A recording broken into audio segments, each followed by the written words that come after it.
Welcome back, viewers and subscribers. It's your girl Star Flames, and we're back with another video.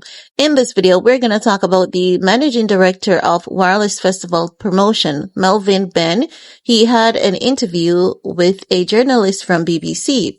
In that interview, Melvin Ben is declaring and making it known that Pepsi knew about Ye headlining the Wireless Festival like months in advance, and Pepsi isn't the only one who was aware. He's saying all their sponsors were well aware that Ye would have been headlining the Wireless Festival.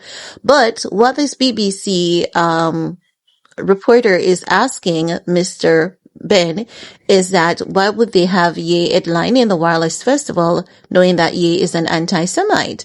But Melvin is, addressing his point of view, and I love the fact that this gentleman, Mr. Ben, is well educated, because he is well educated and he is aware of what mental health causes. The BBC reporter wants to say that, it's not Ye's mental health that led him to say some of the things that he said. But Mr. Ben is saying, as an individual who has loved ones who struggles with the same thing, he is well aware that it does cause people to do those things, and it does cause them to do it repetitively. No, not only that, for me personally, it's the journalists wanting to blame Ye for the increased attacks against Jewish people. Why is Ye being blamed for that? Why is no one going to hold Benjamin Netanyahu for single-handedly carrying out a ethnic cleansing against the Palestinian people? When you attack a group of people, expect retaliations. There have been attacks and increased attacks against Jewish people, and that is true, but it is worldwide. Take, for example, in Australia, it was just last year that we saw a mass shooting on a beach in Australia, and Jewish people were were getting attacked, right? It is said that the shooting was carried out by a Muslim man, and it is said that the shooting was stopped by a Muslim man. A man who was Muslim risked his life to stop the shooter. So you have to understand that there will be increased attacks against the Jewish community, and it has absolutely nothing to do with Ye and everything to do with the crimes that members of the Jewish community themselves have committed. So I did not like the fact that he wanted to paint Ye to be a contributor to increased violence and attacks against Jewish people. And the Jewish people, should I even be saying Jewish people or Zionists at this point? The Zionists, they have been doing out here doing horrible, horrific things to people, and there will always be negative ramifications for their actions. Also, what is puzzling, what is mind-boggling to me is the fact that the UK have morals all of a sudden. The United Kingdom have morals. They should protect Jewish people, but why didn't they protect the Jamaican people? Why is it that when Hurricane Melissa hit Jamaica, they didn't see it right to do right by us? There had to be a few of them who came out, and the Scottish people who demonstrated against King Charles and his disrespect of a contribution to us. And now you have ministers in the UK who are saying that if they have to pay the Caribbean islands repatriation for slavery, we will all be banned from entering the UK. We don't care. Ban us. Pay us what you owe, nigga. Pay what you owe. But I want to share the interview with you guys. I'm not sure how much I'll be able to share, but I'm going to do my best to share as much as I can. And then we're going to get back with the rest of our commentary. We did with Pepsi, for instance, our lead sponsor, and they signed off and approved it, for example, and perhaps we should have done. Really? That's fascinating. Sorry to interrupt again, but that's fascinating. So Pepsi, who've pulled out now, haven't they? Pepsi originally were quite happy for him to come. Correct, yes. They're our headline sponsor. We asked them to sign off on it, and they did. Well, I suppose there's a case that culturally he is a really important artist. Culturally, he is played across the radio stations and enjoyed by millions of people across the UK. He is able to perform in other countries. He played in Los Angeles 2 nights last week to 70,000 people each night. No issues there, no furore. And his performances were enjoyed by the thousands of fans that were there. So, he has made abhorrent statements. Of course he has. And they're equally abhorrent to me as they are to, members of the Jewish community, members of, Parliament. If I can just stop you there, maybe not equally abhorrent, because maybe those people who are the targets of these statements should be the ones that you reach out to and ask whether he should come or not. I'm just curious to know whether you've done that. We have reached out, and they've refused to meet in. I have reached out, and they've refused to meet it. When did you do that? Just over the last couple of days. Right. Really. Should you not have done it before, when you were making the decision about whether to bring? Hang on a second. To bring to the country someone who has issued swastika T-shirts, someone who brought out a song called Heil Hitler. Should you not at an early stage have said to Jewish groups in this country, you okay with this? Yeah, potentially we should have done, Justin, and that may prove to be a mistake that we've made. But so potentially we should have done. We did with Pepsi, for instance, our lead sponsor, and they signed off and approved it, for example. And perhaps we should have done. Really, that's fascinating. Sorry to interrupt again, but that's fascinating. So Pepsi, who've pulled out now, haven't they? Pepsi originally were quite happy for him to come. Correct. Yes, they're our headline sponsor. We asked them to sign off on it, and they did.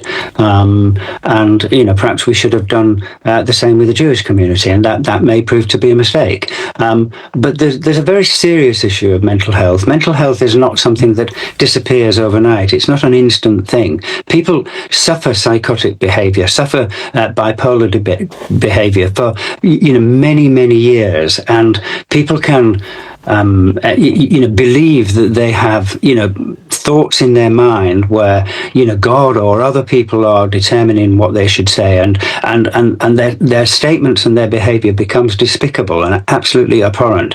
And I think people are forgetting that because of the nature of the statement. The nature of the statement is absolutely disgusting that he made. Well, it's not just one statement, is it? It's quite a few, and that's the point about the mental illness episode. So people, and also the fact that he has apologised before and then retracted the apology. I mean, doesn't that suggest to you that this behaviour cannot simply be explained by his mental health? Well, actually, I would suggest that it can be explained by his mental health. As someone that lives very close to someone with mental health issues, yes, I would suggest that actually it can be explained by his mental health issues, Justin. So do Jews in this country, Jewish people living here whose children are going to school amid extraordinary security, who are attacked, who have come under attack in synagogues, who feel themselves to be under the kind of pressure that they have not been in this country in modern times, when he comes here, are they just to say, well, the guy's got a mental illness, we should look the other way?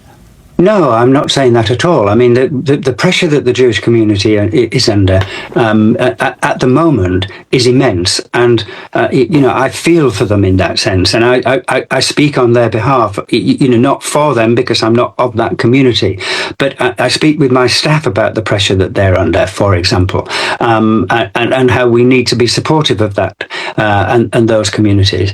But at the same time, isn't that the point? I mean, I hear those words, but they will hear those words this morning. You haven't been supportive of them. People of faith should have forgiveness in their heart, Justin. But you can't tell them to forgive. It's up to them. No, I'm not telling them. I'm asking them. And if they say no.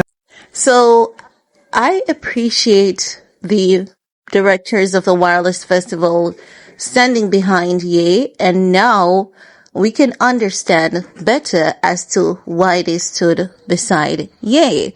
And it really sheds light on the fact that everything that I've said has been proven to be correct up to this point. It is the Jewish community that applied pressure onto these businesses to pull out of the Wireless Festival. And it goes to show that when people bond together and bind together, the possibilities can be endless. I see a lot of Black people celebrating this, but you need to understand that this is an attack against the Black community. While Ye is at the helm of it all, this is not just about Ye, it's about the Black community, because I want you guys to understand what is happening here. A lot of people on the internet on a daily basis, they say horrible, horrific things about the black community. They paint us to be monkeys and apes, including celebrities, and they do it on a daily basis. They get away with it. They're not blacklisted. There's no accountability, and these people get to move on with their lives. So as such, it really goes to show that they do not value us as a people, and it's because we are not united together. Now, also, with him saying that, it's sad, with the BBC presenters asking Mr. Ben, why didn't he seek the approval of the Jewish community? I think it really goes to show how ass-kissing the world has become to one group. People are people. We all have rights. Did the Jewish community ask the Palestinian people how they felt or how they would feel about the genocide? Absolutely not. Why isn't that we have the same energy for the atrocities that are being committed against other people across the world? You can literally use the Bible today to commit a mass genocide and get away with it. What if the black people should use the Bible as the key to say we're God's chosen people because we were the first and we are the blueprint? And I believe that we need to start matching energy. No, some people may think that, as I've said before, this is just about Ye. No, honey, it's not just about Ye. It is about the black community. And the mere fact that we're going to allow these people to get away with this, it really shows us that we are very much weak as a community, and it really proves that we are deeply divided. You can stand up and say, what you did, what you said was not correct, it was not right, but at the same time, why aren't we being vocal about these things all across the board? Why isn't that we don't demand accountability from other people just the same? Why don't we apply the same amount of pressure to other people? Why? Let me hear from you guys. What do you guys think about this?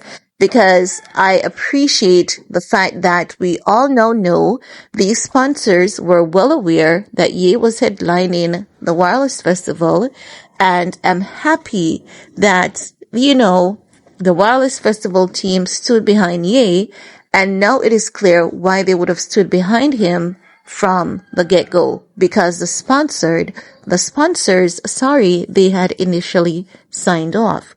But we're going to talk some more in the comment section. Peace. Let me deal with Kanye West first, because it's extremely serious. This is a person who wrote a song saying Heil Hitler, praising Adolf Hitler. I can't think of anything more anti-Semitic. Now, the Australian government has earlier banned him from going to Australia for those anti-Semitic hate speech, and we should too. The Home Secretary should ban him from coming to this country. We've got to take anti-Semitism more seriously. We can't have people like him with a horrible song coming. And we've argued, for example, that the IRGC should be banned. The Conservatives refuse to do it. This government's refused to do it. We need to get tougher on anti-Semitism.